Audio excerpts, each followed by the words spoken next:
Hey guys, it's your friend Trafotin. Wait, friend? You see me as a friend? I hope you don't see me as a friend. That's what they call unhealthy. That's what they call a parasocial relationship. But hold up a second. Suppose you were my friend. So let me tell you a little story, as friends do. Tell you about the story how Okta ruined my company. Now, before I continue any further, I would like to issue some disclaimers, okay?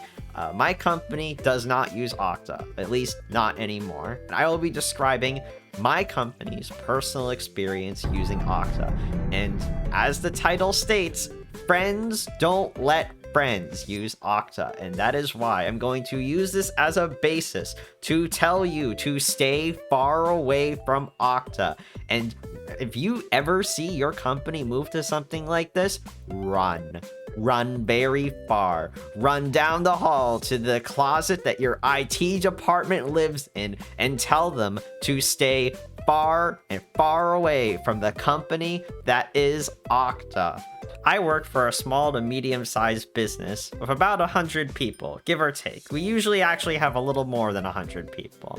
And I also want to be really careful here because I don't want to expose any internal company information. And the opinion that I state here doesn't represent my employer. Oh, except maybe you probably shouldn't be using Okta. Now, I get questions all the time of people asking me, are you a developer? Are you a programmer? Do you work in IT? Have you worked for the Geek Squad at my Fry's Electronics, rest in peace, or Best Buy, or Micro Center? No, I've never worked in any of those places.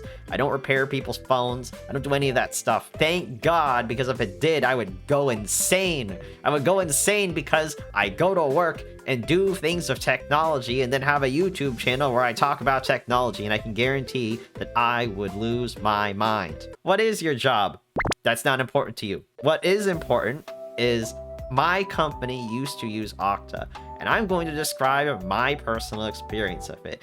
In 2021, our company decided we're going to maybe not move back to office because we weren't allowed to do that yet, but we would at least try to maybe make work more efficient, especially since we were working from home. So the IT department at the time thought it would be a great idea to say, let's do this thing called Okta. You can sign in to your Microsoft account with one thing, and you can log into our CRM system with one login, and you can log into the email with one login, and it's gonna be great. You're gonna love it.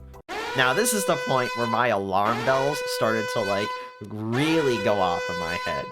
As we all know, proprietary software. I mean, let's be real, guys. I already in the den of wolves here. My company gives all of my data to Microsoft, so it's already lost at that point. But no, it gets worse. Not only are they giving that data to Okta, they are giving Okta free reign over all of our accounts to a proprietary login system that no one has ever heard of, and I didn't even hear of until all of this started. And they were like, guys, it's gonna be great. It's the only way we can stop people from getting in because our executives have stupid passwords. In fact, the week before they started rolling it out, and this is what I'm pretty sure was the capping incident of the whole thing, one of our executives got phished, and then he started sending out spam emails to everyone in the company. And when the IT department got a whiff of this, they were like, oh, well, we need to do something to stop it. So that's when they decided to say, we're going to get everyone enrolled to use Okta. Now, fears seem to be assuaged very quickly, but I think one of the things that the IT department did not anticipate was the irritation that most people had with it. When they hooked up Okta to be our single sign-on for our Microsoft accounts, what actually ended up happening is we would have to enter in 2 passwords just so we would have to log into our Outlook. So, for example, when you go to Outlook's login page, the crummy Outlook login page, which just look the same forever, you go to Outlook and then you log in. You enter your email and then you enter your password. But after you enter in your password, it redirects you to our company's Okta page, where you enter in your email again and another password again. Oh, that seems like you're doing the same thing more than once. You're right, because they were. And that's the one of my very first gripe with Okta. Now, I do know that you can configure it. Eventually, they did configure it so you don't have to enter your password for Outlook. Okay, fine, whatever.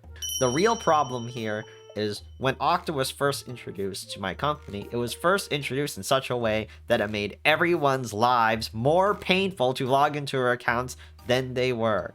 Not only did we have to enter in our usernames and passwords twice, and I say usernames and passwords, some people were probably using the exact same password they used for their Outlook account because this sort of behavior motivated them to be lazy.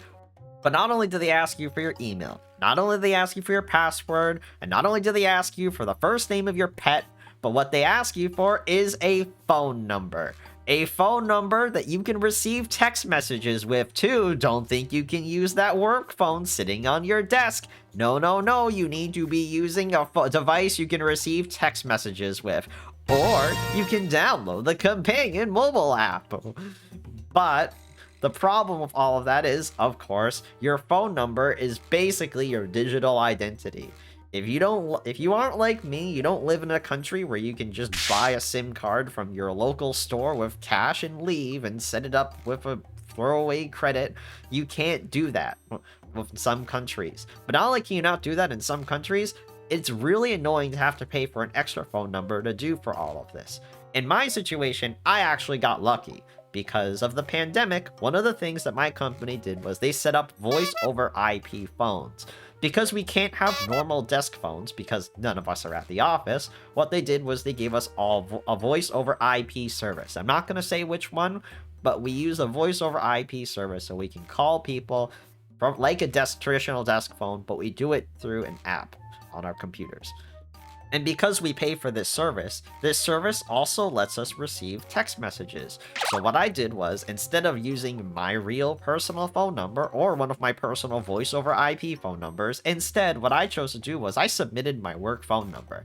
Because my work phone number is with a reputable-ish voice over IP service, what they ended up doing was I gave them the phone number, and then I can receive my text messages with verification codes.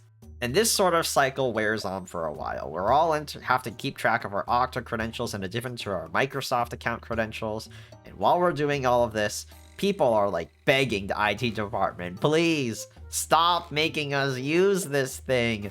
And our IT department is like, no, because 2 executives have gotten phished, we need to stop using like our old ways. You cannot be reusing passwords. Please make them good. Also, they said, please download uBlock Origin. Yes, they said this in an email. Hilarious. January 2022. The kids in their basement, Lapsus, post this massive thing onto their Telegram channel. And in that Telegram channel happens to be a screenshot which seems to show one of their users in control of an Okta admin account, which is obviously really bad if you store all of your passwords and your credentials and stuff in Okta, right? Of course, Okta wants to get ahead of all of this. Todd McKinnon, the CEO of Okta, puts up a statement on Twitter, now called X, says, basically saying the screenshots shared online were connected to the January event, but based on our investigation, there's no evidence that there's anything bad happening except the evidence of bad thing happening. And they didn't answer any questions and said that they would investigate the whole thing. And it shows that they not only held it for January 16th, they held it for basically a week until the whole thing was discovered. Todd. So basically, the Lapsus people were able to get in and troll around through SiteTel and Okta stuff for a week. And this is an all-staff email, by the way, because it's all hands on deck. And this is the day that my company decided they would drop Okta. Hi all, hope you're doing well. I'm happy to say that we'll be getting rid of Okta once and for all by insert month here. I know that many of you are going to be excited to hear that. Since we still want to have a 2-factor authenticator option for security reasons, we'll be switching to Microsoft Authenticator instead, which is completely free for insert company name here, and much easier to use. This means that you'll no longer have to remember 2 passwords for both your Microsoft account and your Okta account if you use your Windows PC. And insert company name here. We'll be saving around $6,000 a year. And this is the part that actually really got me thinking. Remember how I said that I work at a company of a little over 100 people, and the service that Okta charges my company costs $6,000. You look at these numbers, and these numbers don't actually add up. So let's say my company has 100 employees. They don't, but let's say they do. You have 100 employees, and then multiply that by 5, that's only $500. So where does the $6,000 come from? Well, the $6,000 comes from the combined collective amount that each of these individual services cost. And then they also have additional plans if you happen to be a larger enterprise, which is a better deal if you intend to use all of their services. Now, if you take all of these little plans and consider the needs of my company, for example, we use the single sign-on, the multi-factor authentication, because that's the thing that you use to scan the app and remember all of your passwords and get all of the good stuff. So when you collectively add all of this together, yes, that's right, it's $6,000-ish, give or take. But when you look at these numbers, paying a company like Okta $6,000 to maintain people's credentials and identity governance is terrible compared to other alternatives. But back in October, that all came to change. In October, it was discovered that Cloudflare and 1Password were impacted by an Okta breach. And when Cloudflare contacts Okta, they say the threat actor accessed Okta's customer support system. Sound familiar? And Cloudflare detected it 24 hours before Okta even knew about it. Really funny, guys. What does all of this mean? Well, basically, all of this means is Okta doesn't know how to do anything, and you shouldn't use them at all. This is why I am trying to drill into your heads. Do not do personal things on work computers. Do not do work things on your personal computers, at least if you can't help it. Don't log into your Roblox account to play games. Don't do it. I know you're gonna buy Robux with the company credit card. But the last thing is, come to the conclusion that my IT department came to. Come to the conclusion that you shouldn't be using scam solutions like Okta. The solutions are right in front of you. All you need to do is you need to use something like two-factor authentication, especially two-factor authentication using TOTP.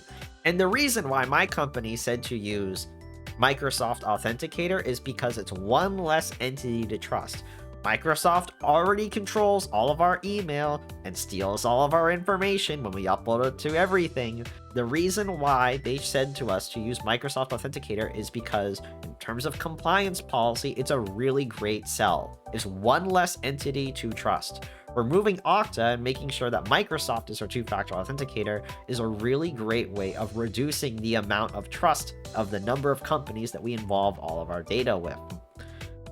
However, for the more people who value their privacy and don't want Microsoft getting their greasy tendrils over all of our lives, Microsoft does allow you to enable TOTP without a phone number, even if you have a Microsoft Enterprise account.